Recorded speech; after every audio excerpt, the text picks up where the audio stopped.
Hello students, welcome to my YouTube channel tutorial classes by Garima Singh.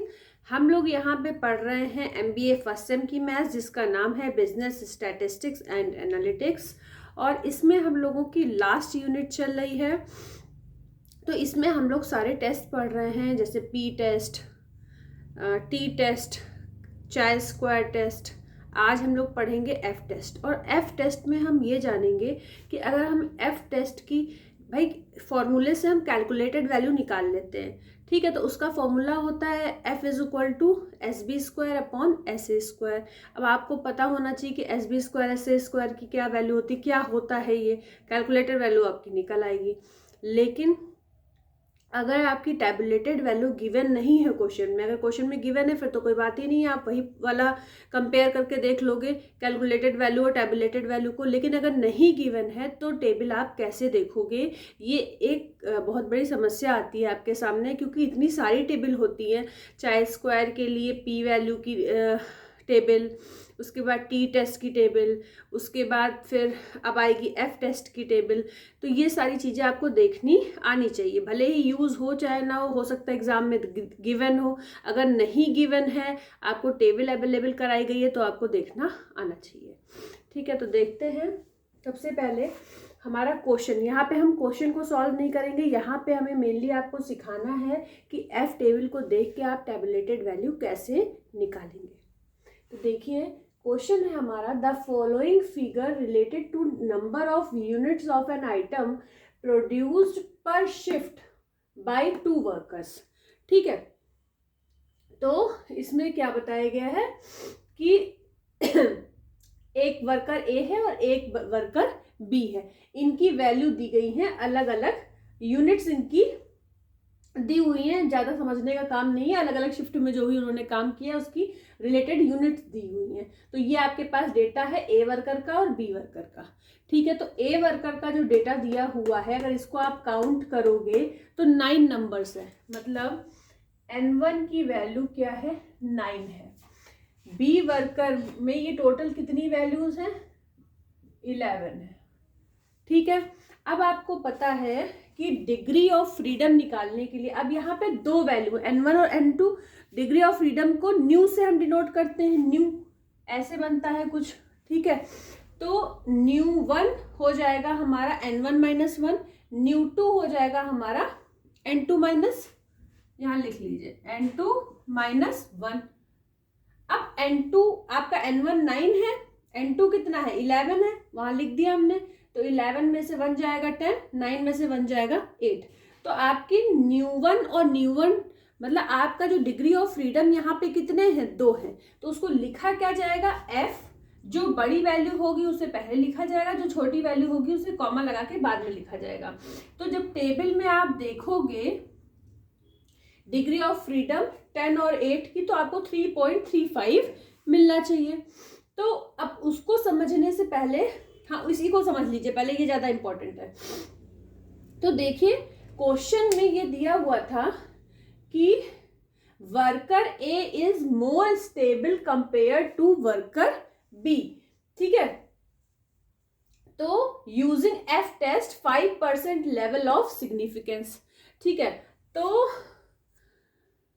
मतलब critical value at 5% of significance. ये question, critical value या tabulated value एक ही चीज है, ये क्वेश्चन में गिवन है। अगर नहीं गिवन होगी तो आपको टेबल से देखनी पड़ेगी, तो आप कैसे देखोगे।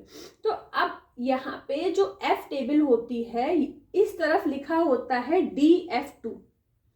DF2 मतलब न्यू 2, डिग्री ऑफ फ्रीडम की जो सेकेंड वैल्यू है वो यहाँ पे लिखी है न्यू 2, और यहाँ पे degree of freedom DF1 new 1 bracket में लिख दिया, तो वो ऐसे लिखी हुई है। अब आपको जो ये हॉरिजॉन्टल वैल्यू है, तो 2 वैल्यू ब्रैकेट में है, जैसे ये है ना 10,8, तो इसमें जो बड़ी वाली वैल्यू होगी वो यहाँ पे देखनी है, और जो छोटी वाली वैल्यू है वो यहाँ पे देखनी है। ठीक है, तो 10 और 8 पे देखनी है हमें वैल्यू क्या होगी। तो 10 हम ऐसे देखेंगे, 10 हमारा ये लिखा हुआ है, ठीक, 8 हमारा ये लिखा हुआ है, तो 10 पे ऐसे आएंगे, 8 से ऐसे जाएंगे, तो हमें यहाँ 3.35 लिखा हुआ मिलेगा। तो जो भी यहाँ पे देखिए, यहाँ पे न्यू1 8 थी और न्यू2 क्या थी हमारी 10 थी। तो हम इस तरीके से हमने लिख लिया 10,8। जो बड़ी वैल्यू होगी उसको पहले लिखेंगे, छोटी वैल्यू को बाद में लिखेंगे, और बड़ी वैल्यू यहाँ पे देखते हैं और छोटी वैल्यू को यहाँ पे देखते हैं। ठीक है, दोनों ही डिग्री ऑफ फ्रीडम की वैल्यू है, और वो दोनों वैल्यू जहाँ पे मिलेगी वो जो नंबर लिखा होगा वो होगा 3.35।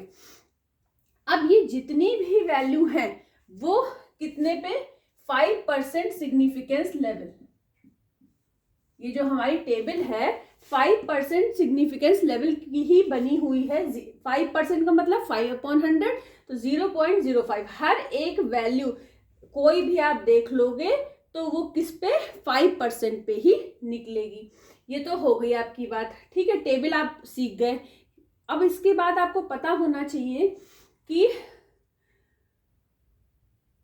एफ टेस्ट का, ये हम लोग एफ टेस्ट ही कर रहे हैं, ये देखिए यूजिंग एफ टेस्ट।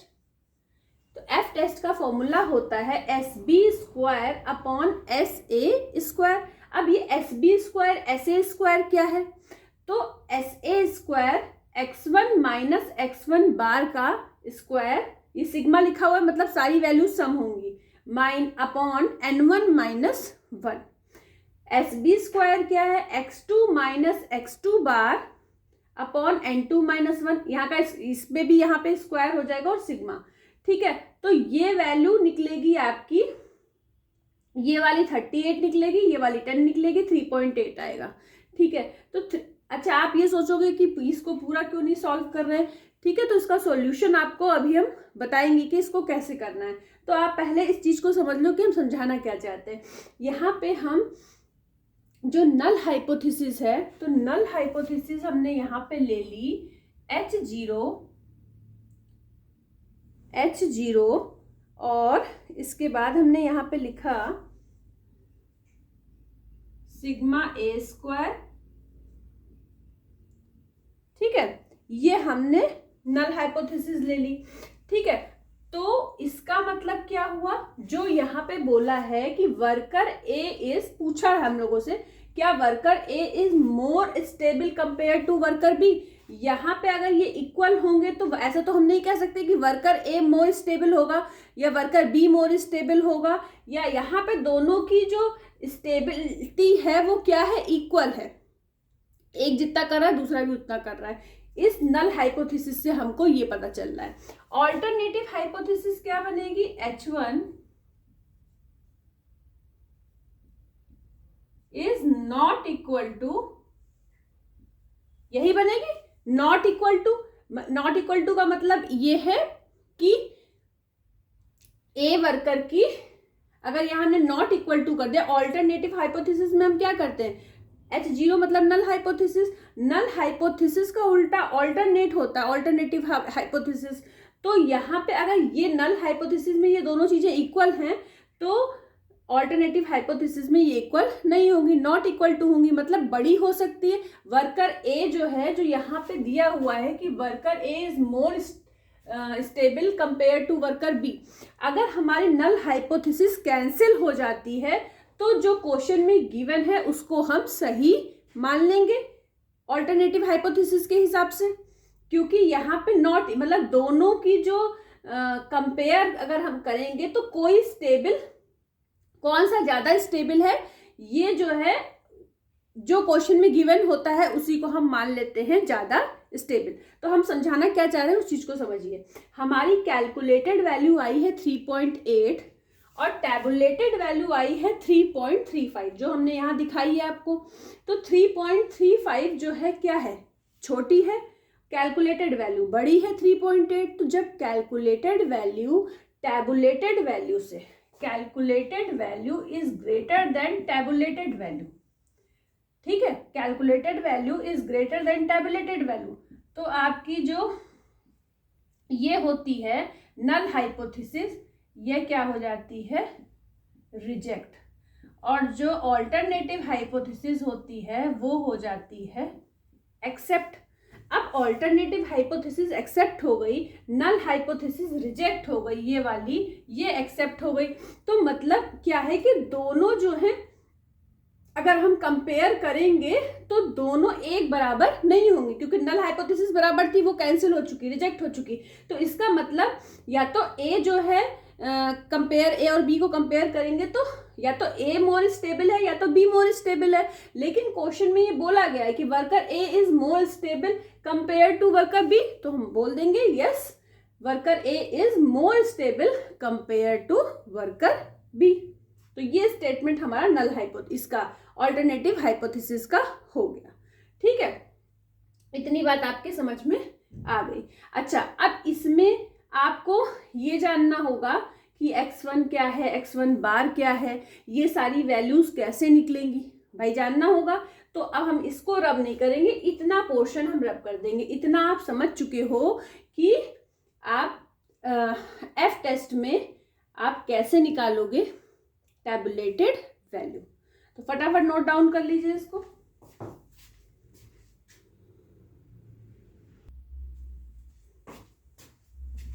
अब देखिए क्या किया हमने, ये ए वर्कर के लिए था, ये बी वर्कर के लिए डेटा था, तो हमने x1 मान लिया ए वर्कर के लिए और वर्कर बी के लिए x2 मान लिया। अब करना क्या है, हमने ये पूरे नंबर्स नहीं लिखे, डैश डैश डैश करके लिख दिया। मतलब यहाँ जहाँ डैश डैश डैश है ये बाकी के नंबर्स आएंगे। इस पूरे का सम, इस पूरी लाइन में क्या है, ये सबका सम है, और सम को हम किससे दिखाते हैं, सिग्मा से।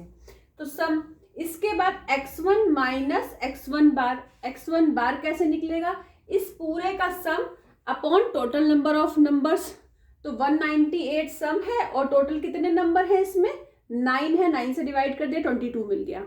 ठीक है, अब करना क्या है, हर एक नंबर में 22 माइनस करना। 19 माइनस 22 माइनस 3, 22 माइनस 22 0, 24 माइनस 22 2, इसके बाद 27 माइनस 22 5। अब इन सब का स्क्वायर करना है, -3 का स्क्वायर 9, 0 का स्क्वायर 0, 2 का स्क्वायर 4। अब इस पूरे का सम करोगे 0 मिलेगा, इस पूरे का सम करोगे 80 मिलेगा। सेम यही प्रोसेस हमें यहाँ पे करना है। x2 बार कैसे निकलेगा, इस पूरे का सम डिवाइडेड बाई टोटल कितने नंबर है 11, तो 374 डिवाइडेड बाई 11, तो क्या मिलेगा हमको 34। ठीक है, अब इसके बाद फिर हमने यहाँ पे 34 मिला, अब इसके हर एक नंबर से 34 माइनस करना है। 26 माइनस 34 -8, 37 माइनस 34 3, 40 माइनस 34 6। अब इस पूरे को सम करोगे 0 आएगा। अब स्क्वायर कर दो, -8 का स्क्वायर 64, 3 का स्क्वायर 9, 6 का स्क्वायर 36। इस पूरे का सम करा, मिल गया 380।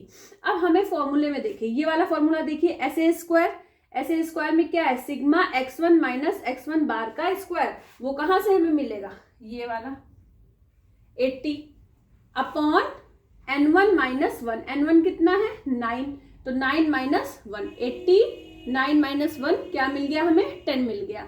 तो ये करा, ये फॉर्मूला है जिसपे ये हमने वैल्यू पुट करी। ऐसे ही इस फॉर्मूले पे वैल्यू हमने यहाँ से पुट करी। अब देखिए ये 380 क्या था, x2 माइनस x2 बार का होल स्क्वायर, और ये पूरे को सम कर दिया, मतलब ये सिग्मा x2 माइनस x2 बार की वैल्यू है। तो 380 अपॉन n2 माइनस 1, n2 है 11, 11 माइनस 1 38 आ गया। अब हमने क्या किया, इस वाली फॉर्मूले में पुट करा।